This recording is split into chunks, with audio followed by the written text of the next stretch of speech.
Hi, my name is Vicky Lee and I'm your success coach. This video is dedicated to Sesame Street and to the letter S. Sesame Street, I love you. Whenever I tell people the meaning of their name, their mouths drop. They're like, how did you know that about my life? And I say, because it's in your name. And they're like, did you read a book? Is there a school or somewhere where you went to study this? And I say, no, it's just my own intuition and my spirit guides tell me. So watch this video to understand the meaning of your name and how your name really does determine your destiny. Your first name determines your life path. What will your journey be like from birth to death? Will you live the life of a king? Will you live the life of a slave? Your middle name is your ancestral lineage. So that energy in your middle name is like from family feuds, crests, curses, blessings, myths, legend, history. All those things are in your middle name. And that middle name is powerful.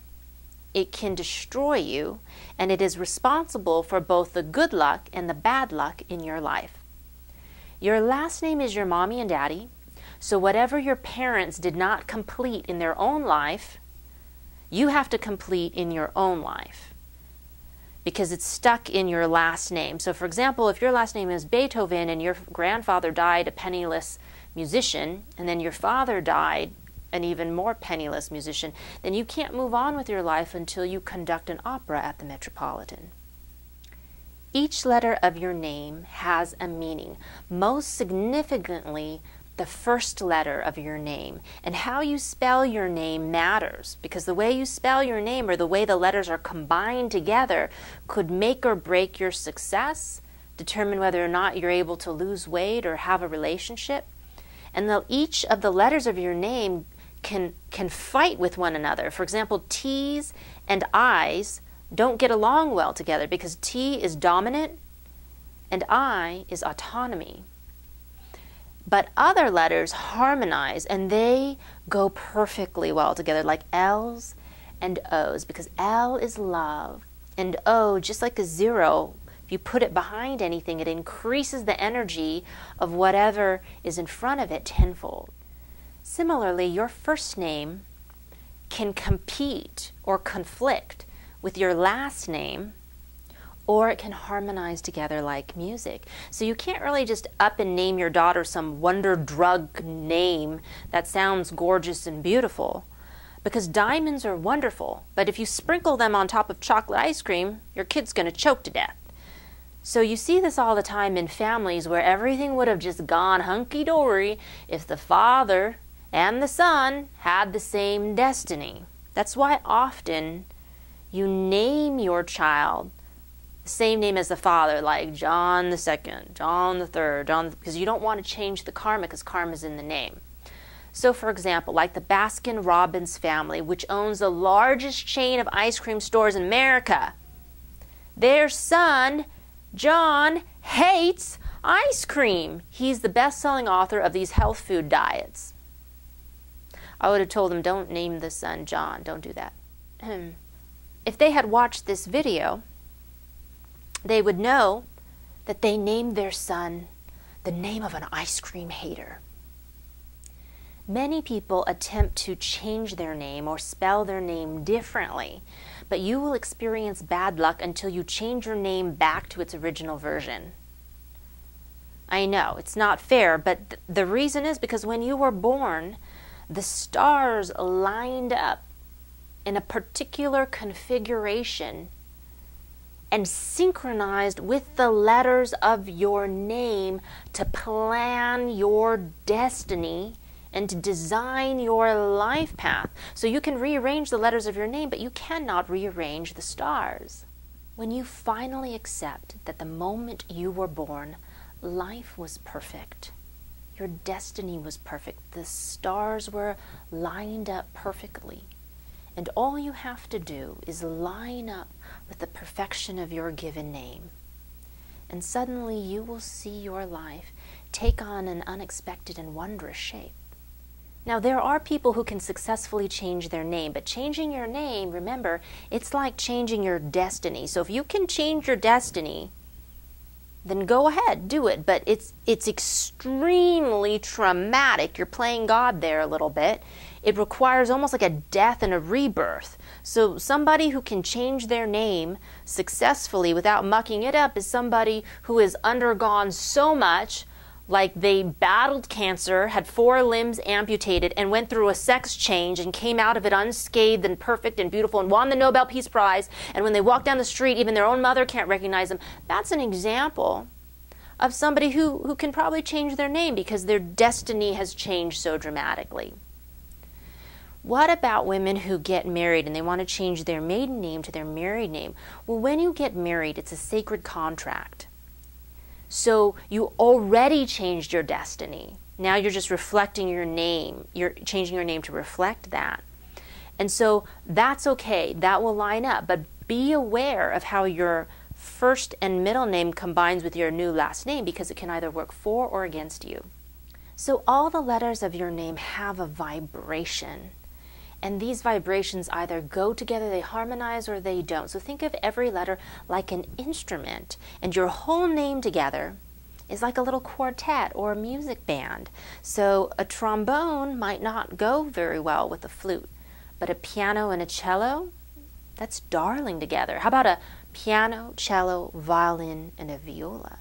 Even better. So let's talk about what each of the letters mean. If your name begins with the letter A is perfection. Woo!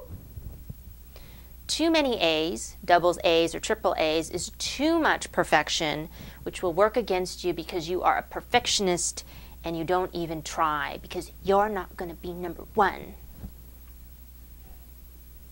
B is shaped like a bosom. It's balance. B is a letter for balance. But if you noticed people whose names begin with the letter B, Ben, Bernardo, Brenda, Betty, Bill, Bob, Billy, ooh, they're sensual, aren't they? These are the number 2s in life.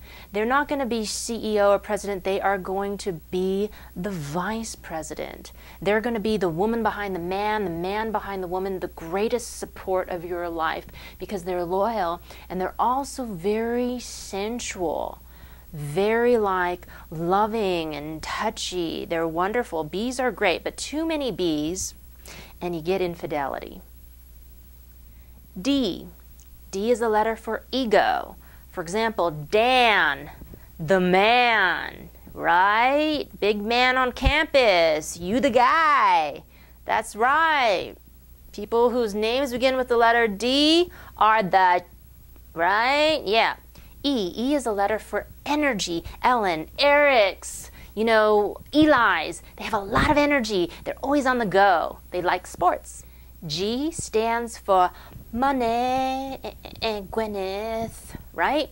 But if your name has too many G's, like Greg or George, your life path, it means that you were meant to have money, but you're probably going to struggle with poverty for most of your life because your name means money, but it makes you have a life path of one that begins without money. K stands for rules. Katie, Catherine, Kristen, these people like the rules. If you look at Hawaiian culture has a lot of K's in it. Kealakekua, Kanakaole, Kamehameha. And Hawaiians, just like Native Indians, love and live by strict religious protocols and sacred rituals. They're all about rules. But Hawaiians also have a lot of L's. Leilani, Lehua, Lehui, Li'ili'i. L is love. And they have a lot of I's, the letter I, which is your connection to God, a type of spiritual autonomy. So although they have a lot of rules, they also have rules that protect and honor love, sacredness, and God.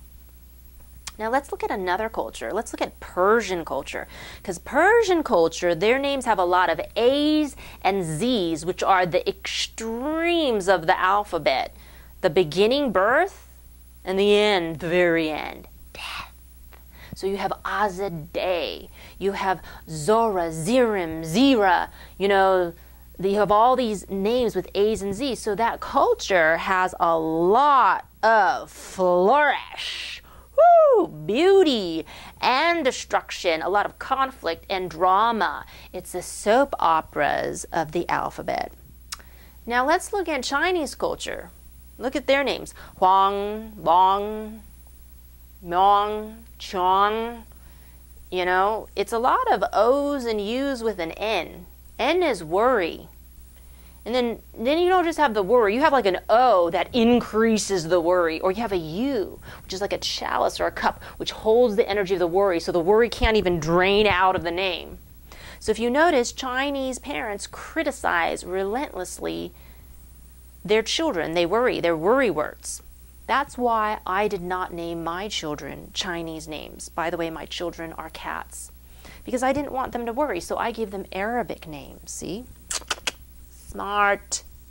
Okay, let's go over some name meanings just randomly off the top of my head, like Coco. Coco means happy. Ophelia means poison. Yolanda means cornerstone.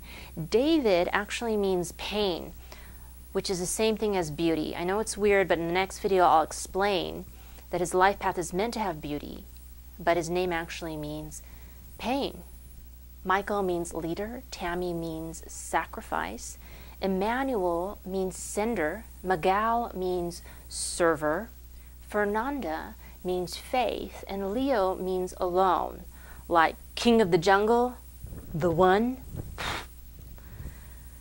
So these are not the natural origins of the name, like if you were to Google or Wikipedia these names. These are the karmic and spiritual meanings of your name that determine your life path.